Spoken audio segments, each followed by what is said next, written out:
আমি কি তোমায় খুব বিরক্ত করছি বলে দিতে পারো তা আমায়? হয়তো আমার কোনো প্রয়োজন নেই, কেন লেগে থাকি একটা কোনায়। তুমি বলে দিতে পারো তা আমায়, চিঠি লিখবো না এই ঠিকানায়।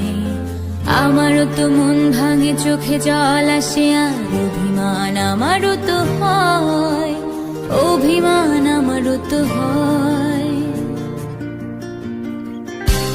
যদি এই মুঠো ভরা শিউলি ফুল, যদি এই খুলে রাখা কানের দুল, লক্ষ্মীটি একবারে ধারে নেড়ে সম্মতি দাও আমি যাই ছেড়ে।